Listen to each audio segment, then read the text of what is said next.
we always fall on some hard times.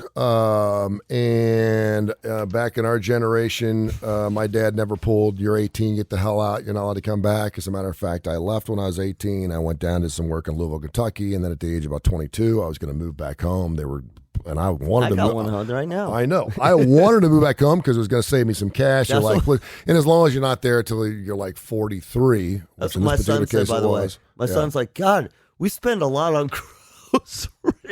Like, oh, I know, right? Because your ass is here. It's crazy. So yeah, we're there for our kids. As long as they're trying to find a job and trying to do something productive, or they're maybe paying some rent to live at your house, and maybe the parents need their help anyway. David Working, Werking, had moved in with his folks at the age of 42 for a few months after his 2016 divorce. Okay. Well, maybe not. I'm already not okay. Were they ailing? I mean, were they elderly and ailing? Yeah. They were? No, they weren't. Okay, so he didn't move in to take care of them. Yeah. And so when he was having some of his belongings moved to his new home in Indiana, some of his stuff never arrived, and that being his X-rated possessions. Oh, jeez. Man, when you have to have a special box, this is 40-Year-Old Virgin, right? The whole big box of X-rated movies. Frankly, David, I did you a big favor by getting rid of all the stuff. His father said in an email after inquiring about the collection's fate. He's like, hey, Dad, I moved into the house and missing a box. I'm missing a couple of huge boxes of some of my stuff. David valued the lost items at $25,000. Oh, these were collectibles. Okay, so this is different. They're memorabilia. Exactly. Oh, well, that's different. So that's different. David sued his parents. Geez, here we go. For the value of his porn collection. And this past weekend, a judge saw it his way. Sure. In this question, there is no question about the destroying of property was David's property. Maloney, the judge, wrote in a ruling, defendants repeatedly admitted they destroyed property. They did not dispute that he destroyed the property, and so he is awarding. So now they had to figure out what everything was worth. That's interesting. The value of the porn collection was estimated by an expert. I was just going to is this Sotheby's, Christie? No, and I don't know if this stuff was, I'm assuming it was cataloged. Yeah, I mean... Dr. Victoria Hartman, according to a publication, reported dozens of boxes of items, including films, magazines, sex toys. But Hartman couldn't value the 107 items on the Sun's list of items. Evidently, he had to list it out. However, given the wide range of valuations for individual pieces and the inability of Dr. Hartman to even estimate the value of these prices, we'll put a small price on it of $30,441. Who's Dr. Hartman? Dr. Victoria Hartman. What is she? She's a porn collection specialist. I wonder. Oh, that's okay. We'll go. They were the parents were also have to pay the Sleaze enthusiast son's attorney $14,519 to try the case. They're out $45,000 because they didn't send back their son's porn to his new house, and I'm more interested in Dr. Hartman. Because she's got to be some sort of historian, anthropologist, like an expert in sexual artifacts. Yeah. First of all, let's talk about parents don't have to take their kids back. He's going through a tough time. Don't know the situation with the divorce. Right. Have no clue. But maybe he didn't have a place to live. Maybe he had no money. Maybe he needed somebody around. Maybe he was close with his parents when he left. Hey, I want to come back. Maybe I'm going to work back in this town. Whatever the reason is, they took him back in, which parents don't need to do at the age of 42 years old, right? So they bring him back in. They let him bring all of his stuff in. Mm-hmm. We don't know if he was an only son. We don't know anything. Right. But it was nice of them to do that, correct? Yeah. They didn't do that, right? No, right. So obviously while he's there, they realize that he's got these things because they obviously were going through his things and they were shipping it back out and realizing, I just did you a favor. I threw that stuff away. See, now that's... First of all, right or wrong? Should the parents have had to pay? Should the parents have to pay? Well, let him back in? No. Should they be charged the $45,000 because they threw his possessions away? Yeah, right or wrong? Cut and dry. Yeah, I guess they should. Yeah, they should. Yeah, because I was going family, but if I don't like your legally, yarn collection, and I throw it away, and I'm doing you a favor because it's boring and I don't like it, then I mean, the issue is because it's porn. But if it was anything else, if it was his rock collection, yeah. No, but Is that what you call it? Hey, don't forget the big heavy box, the rock collection. I would have taped that stuff up. But if it was like, coins, right? So that's the thing. It's his possession, and it's memorabilia. Yeah. Like, right? Because that's got to be that is the category that's falling into. And this is what it sounds like. It sounds like, he sounds like he had a catalog because he had every item. Like, I've got a lot of autograph stuff. And at one point when I was talking to Chris Dorsey State Farm Team, 205-985-7799, I was like, I got all this stuff that I have price tags on it. And if it gets stolen or burned up, and he's like, wow, I've never covered anything like that. He goes, write everything down you got. Yeah. And give me what you think it's worth, and we'll add it into your homeowner's policy. These are worth a lot. Yeah. Yeah. And so I did that, and it came out to, I don't want to tell, but a lot. $60-something thousand. Right. And it was just based on market value, not what I thought it was worth, but market value. Yeah. And so it's part of my homeowners, and as is the studio. Right. Because he's like, I've never insured a studio before. I don't even know what. Yeah, but they'll insure anything for you. Well, sure they will.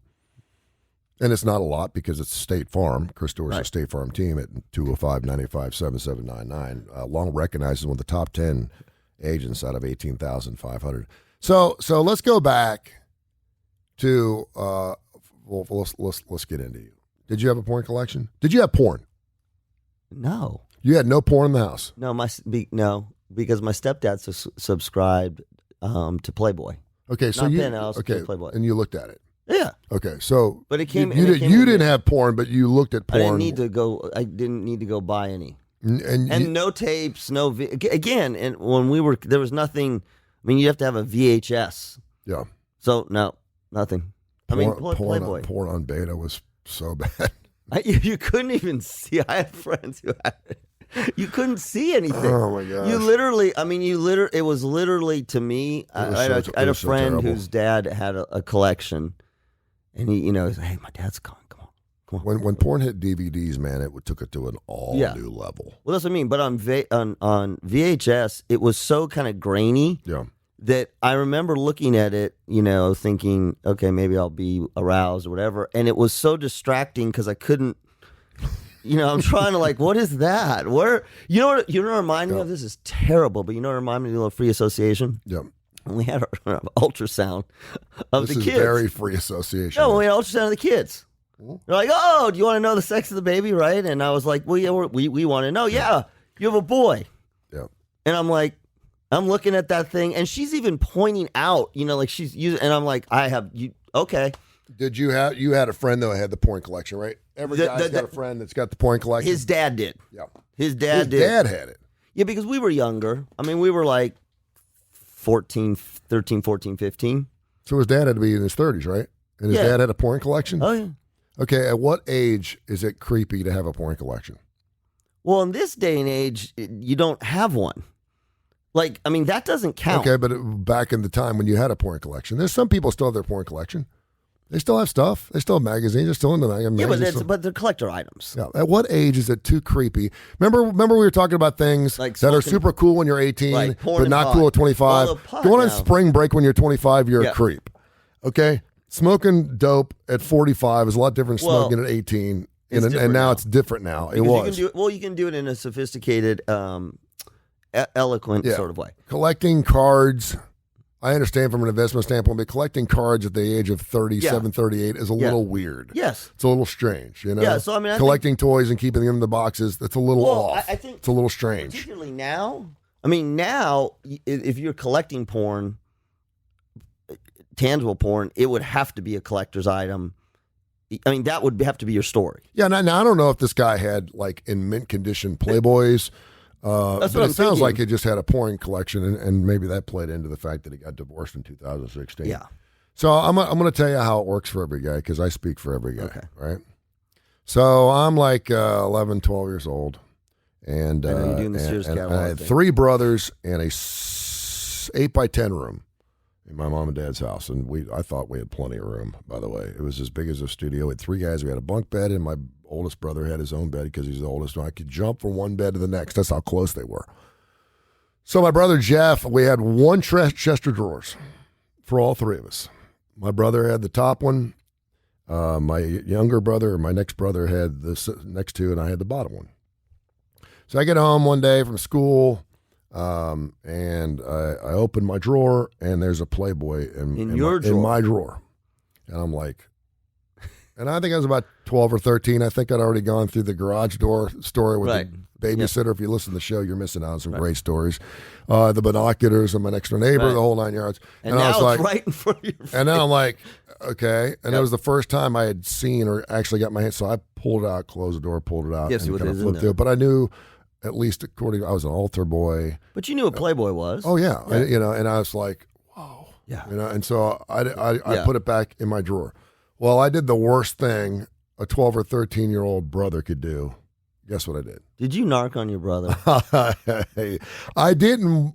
No, he beat the hell out of me. Of course. Why? I didn't narc on him. I was the good son. So what did you say? And my mom had free carte blanche. She'd go through anything, anywhere, in any of our stuff. Okay. And she was the one to put my clothes away, and that's where my underwear and stuff went. And I'm like, and I was aware that my brother probably looked at some of the stuff, but I didn't know what. Panicked. I did. I didn't know what to do with it. And your good thinking Catholic guilt and God and your priest, and it all came down the wall. Thinking back on it, I narked. Thinking back, of course you did. Thinking back on it, I wanted to be the good son. Hey, Mom, I just want to let you know I don't look at pornography, but I found this in my drawer. I was such a piece of shit. You are such a paradox. People have no clue. Like this is the side of Tony Curry that most people who know Tony Curry would be like, you got to be kidding me. Yeah. Like if they put you would have done a poll. I was horrible. Tony Curry discovers Playboy at age 12. Does he tell on his brother or not? It'd be like 80% would say no. And you'd be terrible. Yeah, no, you weren't terrible. You were such a good. No, I should have never. I should have just went straight to my brother. What did you say? But my to your brother mom? used to beat me up. He used to tell me to step on so this was sort of passive aggressive kind of stuff. Yeah, whenever I got in the car with him, he'd drive really fast. It would scare the hell out of me. Well, then. And now we're like best friends. Well, he deserves it because what did you say to your mom? So she goes to my brother, says something along the lines. I wasn't there for it, but says something like, "We don't permit that kind of stuff in our house. Okay, good. You need to get rid of it." I think he was probably like 17, 18 years old in high school. And then, of course, he's like, what the hell did you do that for? And then he beat you up. He beat me up. And so fast forward a little bit to the point where I'm old enough now to purchase my own Playboy. Mm-hmm. And, of course, great articles. We all get started. It's the gateway porn.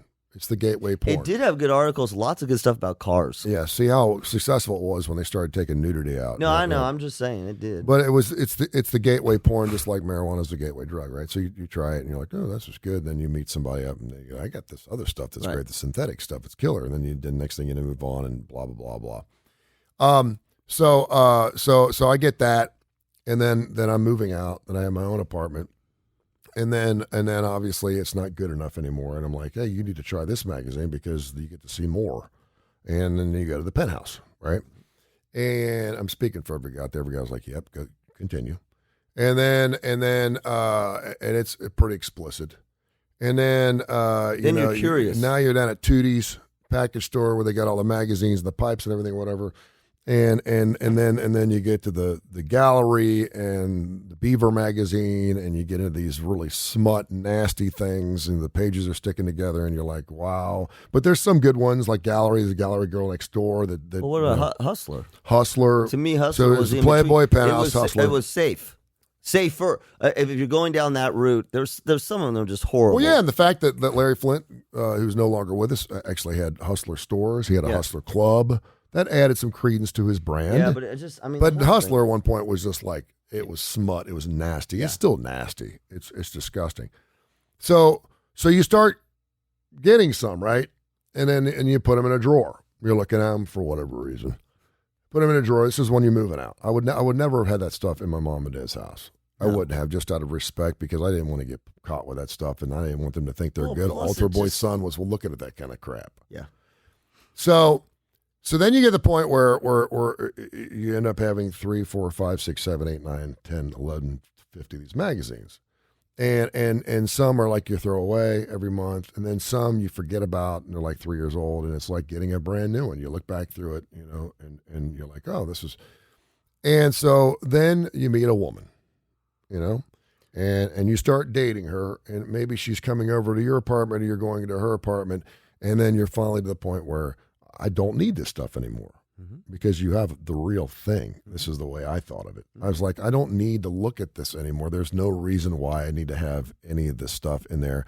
And so I remember moving in with my now ex-wife, but I remember moving in and I had 2 garbage bag fulls of magazines. Garbage bags. Because I just couldn't get. Yeah, I mean, were they thick, hefty bags? They were. Okay.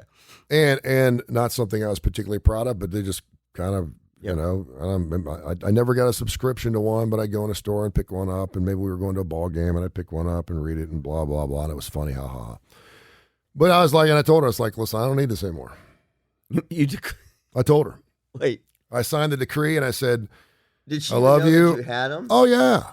Okay. I didn't openly show them to her. No, but I mean, that's or look at them. But she's like, what is that? I said, that's my porn magazines. She's like, Lord. And I was like, I know, I don't need them. And she was like, that's great. That's good. You know, she never thought I was a creep or anything, but I was like 20-something years old. Yeah. So I got rid of them. And so from that point on, no need. I was good. And I never bought another one. I never needed to buy another one because when you get the real thing, that is your porn. And then you love the person. It's like super special, right? That's why things are very... So I think I'm speaking for most guys. That's how it starts. Now, I don't know what women do. See, now, but look at how different now So at the age of 42 or 43, and you're married, and you're divorced. Yeah. But again, this is a totally different story. This is a totally different... You're going down that route. By the time the internet came, we instantly didn't need any of the magazines. There was no need for it. There's no need for, and I don't care. Listen, doesn't matter what you're into. Doesn't matter your sexual orientation. Doesn't matter your fetish. This is the power. This is the power of the internet. The second that thing, the internet came and porn started popping up, the magazines were totally obsolete from a access standpoint. From an access standpoint, I agree. There are still people that like to read newspapers. No, but I know. We were with someone yesterday, and she was reading. And there's something incredibly sexy and wonderful about sitting down and reading a newspaper. The Wall Street Journal. I totally understand that, but from a pornography standpoint, agreed. And one could argue that from a pornography standpoint, and this is part of the problem with some of the sort of porn addiction, is the magazine's totally limited. Mm-hmm. It's got what it is. It's got that's it, nothing more. And you literally have an entire world of anything you want to see. And so for this guy, it's all about it's memorabilia. I mean, I'm sure he went ahead of time at some point. What's the television show with Pawn Stars? Pawn Stars. Yeah. Pawn Stars. And then, he knew it was worth something. It's like a baseball card collection. Yeah. The whole thing, I mean, it's creepy because it's almost as if you would put on the box, I don't know if you use the word pornography, collectors magazines or something. You'd label it. Yeah. I mean, and then the parents are creepy too. You're 42 years old. Your son's there. He's got porn magazines. You just kind of don't say anything. You don't I don't know what they did with them. You don't burn them. That whole family dynamic. Yeah. And again, we know nothing. So why'd you move back with your parents? I can understand that. Maybe I can understand that. You got this porn collection. Please just tell me that it's a memorabilia. You've already priced it out. You know it's worth a lot of money. Okay. I mean, that'd be like you taking your garbage bags. Yep. Before you got rid of your garbage bags, you went to an estimator, right? Evaluator. And they're like, oh, you got about $15,000 worth of, just hold on to it. I'm okay with that. It had to be high end stuff, and he had toys and stuff. I'm just trying to think. I can't imagine having my 22-year-old son, let alone my 42-year-old son, living in my house with all that stuff. And again, my house, my rules. Maybe they didn't know he had it when he moved in. That's what I'm saying. It was in a box. But it's like, dude. And then again, at 42, that's when the thing gets super awkward. Do you really telling your 42-year-old son you're not allowed to have this in our house? Yeah, it's weird. Look. Every family's got their thing. I hope you enjoyed though my story of how men. That's how men get. Ladies, if you're out there, that's how men get involved in it, and then they outgrow it because they have a real woman, and then we may see you can't turn your computer on and not see skin somewhere. There may be a nip slip or something like that. A guy may look at it, but if he's spending hours a day looking at that stuff, you got a problem on your hands. Here's the other thing that we as parents have to recognize. Every one of our kids, unless you can put some guards on the computer, right? You can put some protection. Every one of our kids, by the time we have the sex talk, they have absolutely seen everything that anything that we could say, they've seen. Yeah. Now, we can educate them, but they've seen. But think about that for a minute. Think about that for a minute, because I think a lot of parents, a lot of us were in total denial. That imagine your 12-year-old. We've been just talking about going through magazines and your brother's magazine. Man, your 12-year-old's looking at porn, looking at S&M, looking at, maybe your 12-year-old is questioning their sexuality. And they're looking at... it happens because, and again, I've got a 16-year-old son. I did it. I remember falling asleep in the bathroom. We would go into Sears magazine, look at the bra ads or whatever, and it was so... And I remember my mom getting a Fredericks of Hollywood magazine in the mail, and my mom was like 60-something. And obviously it got sent to her, I don't know why or how, but I remember seeing that, and that was like, holy smokes, that bad boy got lost, right? That was going in my drawer. But my dad would not permit that kind of stuff in the house or. Well, that's what he said. Yeah. That's what he told you. I don't know, man. It would not surprise me, but it would surprise the hell out of me.